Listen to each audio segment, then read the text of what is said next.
asambleísta Mario Ruiz, asambleísta ante todo. Un gusto enorme poderlo saludar. Es Alberto Quintana. ¿Qué tal está receptando nuestra señal? Buenos días, Alberto. Un saludo cordial y respetuoso a todos quienes nos escuchan por este prestigioso medio de comunicación. Se le escucha muy claro y perfectamente acá en Quito. Un saludo y un abrazo fuerte para ese pueblo noble y trabajador del Guayas. Muchísimas gracias a usted. También receptamos en perfectas condiciones su audio y lo vemos pues con total claridad. Estoy junto a Verónica Landeta y lo invitamos precisamente a manera de resumen. No sé si había estado enganchado ya desde hace algunos minutos, pero estábamos hablando de la situación política, ¿no? Y un poco poníamos los detalles de lo que ha ocurrido durante las últimas horas. Para no redundar e ir de plano, ¿qué es lo que han conversado a la interna en el bloque legislativo de Pachacuti? Ayer dieron una rueda de prensa, ya ofrecimos algunos detalles, ¿no? Los 5 asambleístas, pues que de alguna manera pues han sido señalados por estos supuestos actos, también ofrecían sus declaraciones. Básicamente, ¿qué es lo último que nos puede comentar en torno a esta temática que de alguna manera pues tiene desconcertados y preocupados a los ecuatorianos? Bienvenido nuevamente. Bueno, como todo el país lo sabe, dentro de la bancada de Pachacuti se formaron dos frentes, dos alas.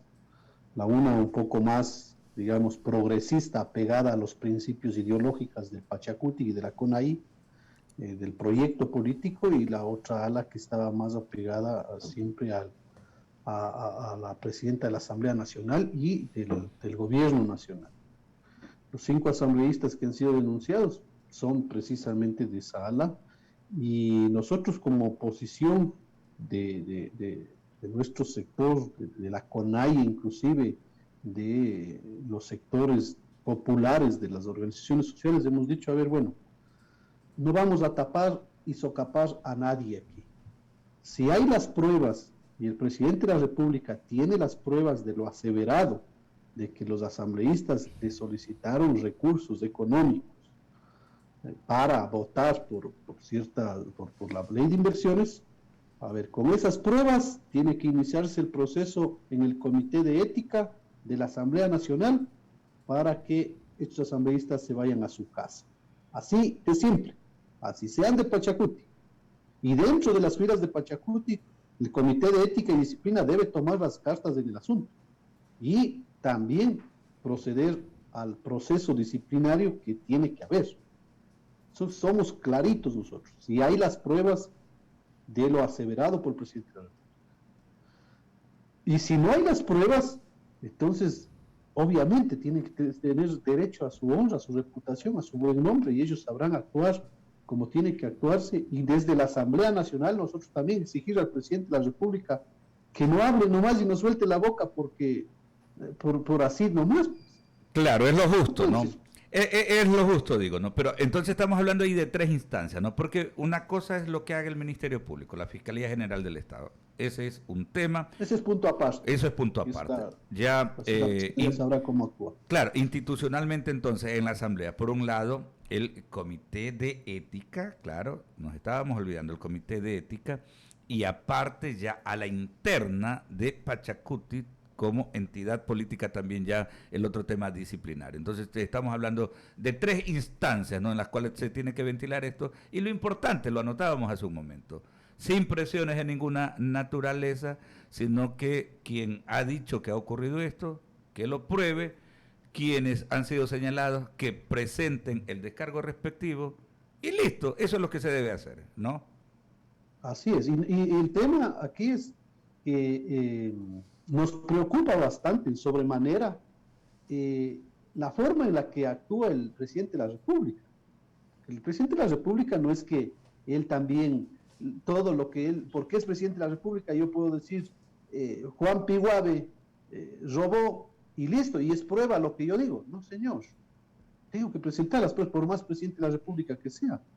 Pero él suelta esa carta, dice que eso ha sucedido, pero ya no da más detalles. Ya no dice por qué no presentó ese momento, qué funcionarios de su gobierno estaban negociando eso. ¿Cuáles fueron? Ya no hay nada. Entonces, más bien, esto sí trasciende un poco más allá. Yo considero de que esto hay sectores que están allegados al presidente de la República que están desaforados, o sea, están desesperados por que se entregue el patrimonio social y nacional a sus empresas, a sus capitales. Ustedes lo ven, Ese, lo ven desde ese punto de vista, porque en cambio vemos ecuatorianos que sí nos preocupa tremendamente, porque un periodo presidencial de 4 años pasa rápido. Y hay temas súper que urgentes que atender. Y el tema del trabajo definitivamente, en lo que tiene que ver con la necesidad que tenemos los ecuatorianos. En las 4 regiones geográficas, principalmente es el tema del trabajo, necesitamos empleo. Y promoverlo es un verdadero problema. Hay quienes a veces consideran o creen que eso se lo puede hacer exclusivamente mediante un decreto y no es así. Hay que crear condiciones para que la empresa privada también se sienta segura de poder invertir, de poder traer su capital, sean nacionales o extranjeros. Nosotros no nos oponemos a una alianza público-privada, pero vamos a Guayaquil mismo. Vean cómo se hizo el puente del río Guayas en el tiempo del presidente Yeroví y terminó con el presidente José María Velasco Ibarra. Ese puente le construyó una empresa de capitales italianos, COFIT, la empresa, consorcio de firmas italianas. ¿Cómo fue el contrato ahí? A ver, usted empresa pone la plata y construye el puente y después de construido el puente usted queda concesionado para que cobre el pontazgo durante un tiempo que usted se recupere la inversión, su inversión, más un 100% de ganancia, sin plazos. Si se recupera en 1 año, 2 años, 10 años, 20 años, problema de cuánto, y con una fiscalización estatal y una fiscalización de la empresa. ¿En qué tiempo se recuperó esa empresa? En 16 años, y devolvió al Estado la obra, pues, que es del Estado. Ellos lo que quieren es hacer esta alianza público-privada, pero con plazo de largo plazo, de hasta 30, 40 años. Entonces, imagínense si el puente del río Guayas lo hubieran concesionado para 40 años. En 16 ya se recuperaron el 100%. En 32 se hubieran recuperado el 200%. ¿Ya? Y en 40 años tal vez un 250% de ganancia. O sea, ahí gana solo la empresa privada. No es que... Aquí la cuestión es ganar.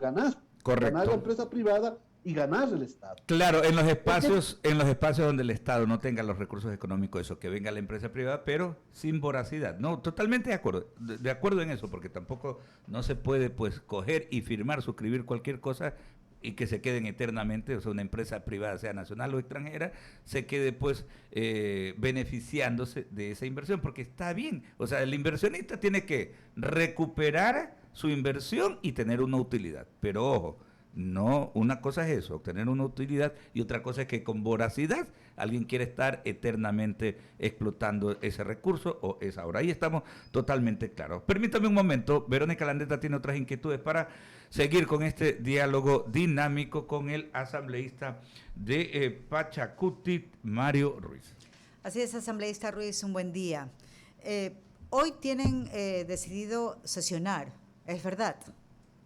Sí, y hoy voy a proponer yo un cambio del orden del día precisamente para exhortarle al presidente, primero para rechazar las expresiones del presidente de la República, esas expresiones generalizadas realizadas el jueves pasado. No puede generalizar de que todos los asambleístas seamos ladrones y que le hayamos pedido.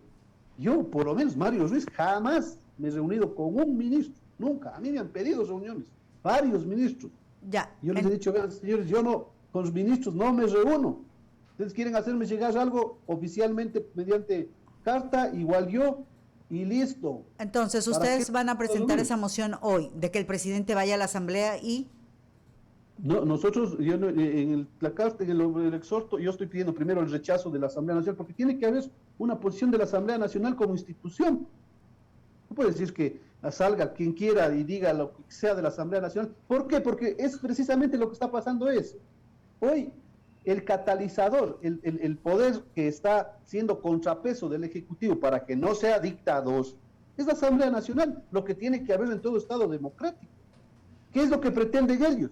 Desacreditar por completo la Asamblea Nacional, mandar la muerte cruzada y quedarse solito, como dictador, mandando decretos, leyes, y en ese espacio de tiempo, hasta que se den las nuevas elecciones, que serán unos 6, 8 meses, tal vez un año, en ese espacio de tiempo, imponer todo, pasar ley tributaria, que ya pasó, pasar, que nadie le diga, deróguese la ley tributaria que mete las manos al bolsillo a la clase media, que nadie le impida pasar una ley de inversiones que sea privatizadora en esencia, esa es la esencia de esa ley de inversiones, que nadie le diga, vea, no al extractivismo minero tanto exagerado que acabe con fuentes de agua, pues, que no le digan, vea, no acuerde con los Isaías lo que le están pidiendo $2,000 millones con sus panas, porque ya se escucha por ahí que quieren negociar con ellos y entregarles el Banco del Pacífico, el canal CNT, el canal, asambleísta Ruiz, etcétera. Sí, si no se quiere ir a una muerte cruzada,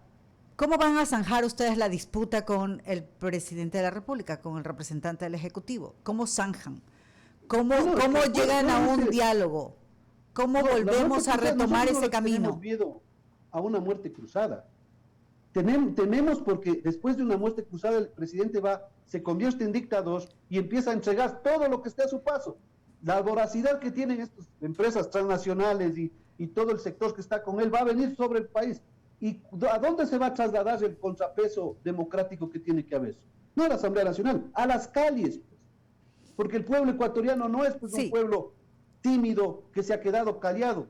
Es un pueblo rebelde, un pueblo indomable, que ha demostrado históricamente que no va a dejar. Sí, asambleísta Ruiz, esa es su visión de país. La pregunta mía es, ¿cómo retomamos el diálogo? ¿O cómo salimos de ese escenario de muerte cruzada que tanto para los unos como para los otros definitivamente es una situación bastante complicada y compleja y para el país también? ¿Cómo retomamos el diálogo? ¿Cómo zanjan las disputas la Asamblea Nacional con el Ejecutivo? Haciendo leyes que beneficien a todos. O sea, nosotros vamos a presentar un proyecto de ley de alianza pública-privada, en esencia, como lo estaba mencionando anteriormente, que sea ganar para el Estado, ganar para la empresa privada. Vamos a presentar un proyecto de ley que le genere empleo, pero pensando en todos, no solo en la familia del presidente de la República y su argolla y su círculo. No, pues, o sea, mientras él quiera mandar leyes e imponer una política pública como si estuviera en su banco, como si estuviera en una hacienda y como si estuviera gobernando solo para los 1.463 millonarios que tiene este país, entonces siempre va a encontrar oposición de este lado, porque nosotros no podemos permitir que pase política pública y leyes de ese tipo. Leyes, primero, que aceleren el proyecto extractivista minero y petrolero, sin respetar fuentes de agua, sin respetar páramos, sin respetar la vida. Segundo, no vamos a permitir que se entregue el patrimonio social y nacional de las futuras generaciones a empresas transnacionales de capitales extranjeros, porque eso es de nuestros hijos. El Banco del Pacífico, Hidroeléctrica, CNT, etcétera, etcétera. No, o sea, ese proyecto privatizador y extractivista lo vienen imponiendo desde hace rato, desde los anteriores gobiernos, y no tienen la capacidad ni la inteligencia para pensar en otra forma de desarrollo económico, de generar empleo. Para ellos no hay agricultura, no hay turismo. Nosotros les proponemos un proyecto alternativo. Vamos construyendo este país entre todos, empujemos el país, le damos la mano al gobierno. No es no a todo. Le estamos extendiendo la mano al gobierno. Aquí están nuestras manos, nuestras mentes, nuestros corazones para crear leyes, política pública que piensen todos. Pero aquí estarán asimismo estas manos, estas mentes, estos corazones para oponernos a leyes que piensen solo en su familia y en sus allegados, sin importarle la mayoría de ecuatorianos, los 17 millones de ecuatorianos y las futuras generaciones. Así de simple. Y si él piensa ir a la muerte cruzada, no tememos, vaya a la muerte cruzada. Lo que sí nos da pena es que esta lucha política se va a trasladar a las calles, donde por esencia por lo menos Pachacuti y nosotros sabemos dar una batalla política en las calles. Bueno, eso y estarán ahí, ¿quiénes? En medio, las Fuerzas Armadas y la policía. Claro, eso sí está comprobado porque tienen experiencia en el tema de las batallas en las calles. Agradecerle, asambleísta, por estos minutos, la visión desde Pachacuti prevista para esta mañana entonces, la sesión plenaria en la Asamblea Nacional. Muchísimas gracias. Mario Ruiz integra la bancada legislativa de Pachacuti. Son las 7:00.